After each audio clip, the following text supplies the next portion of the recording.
guys, I've done several videos on this, but it's worth doing it again because a lot of people never start a weight loss journey because they make the process bigger than it is. In their head, they think it's just going to take too much time, it's too much work, and they just, like I said, they make it bigger than it needs to be. All right, so today I want to tell you, all right, don't make it bigger than it needs to be. All you need to do is get started. All right, so first thing I would tell you, you got to work your diet, but you do not need to change everything. Changing everything will lead to disaster. So the first thing you've got to do, or you need to do, is basically start tracking your food. Start where you're at. Don't change anything.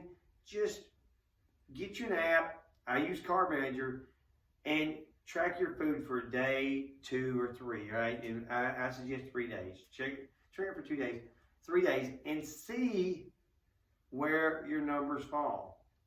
A lot of times, you're not going to have to change that much to get within a range where you can lose weight.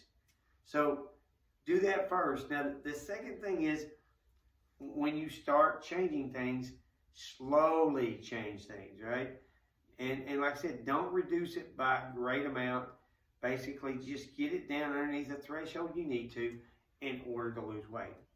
Now, step number 2, a lot of people think, I got to get to the gym every day and I need to spend an hour there. And once again, that sets you up for failure because it doesn't take that much. The main thing is diet is your weight loss tool. Exercise is your maintenance tool.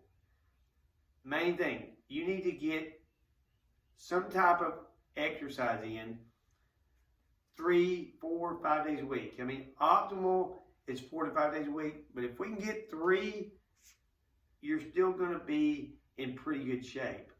The other thing is, it doesn't have to be an hour. It doesn't even have to be 30 minutes.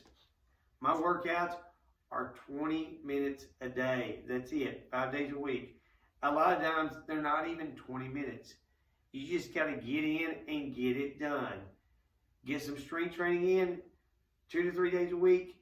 Get some cardio in another 1 to 2 days a week. You do that, we're going to have success.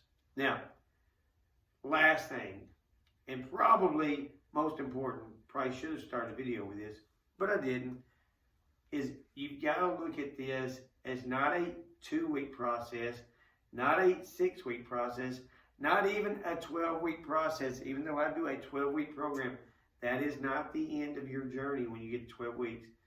Bottom line is, you got to look at it as a long-term project, meaning 12 months. That's what I would tell you to look at, 12 months. Think of it in terms of that, and that's going to help you to be more patient with the process. In fact, most weeks, you want to lose somewhere around 1 pound to 2 pounds a week. And there'll be some weeks where you won't lose any weight. And you know what? That's okay. It's okay, and you've got to tell your mind that that's okay. You're working the process. It's long term. You're looking at 12 months, not 12 weeks, all right? I'll end it with this, all right? And like I said, it's the most important thing is to think long term. Two of my favorite people in history are Lewis and Clark, right? Lewis and Clark, they basically mapped the way from St. Louis to the Pacific through the United States. That was sheer wilderness. And the thing about it, if they would have thought, well, it's only going to take us 2 weeks, right, to get there, they would have racked it up and came back way too soon. Took them a year, 6 months, and 1 day to go from the Mississippi to the mouth of the Columbia River in the Pacific Ocean. You gotta think long term. If you do that, you're going to be in good shape. Small changes, long term, that's all it takes.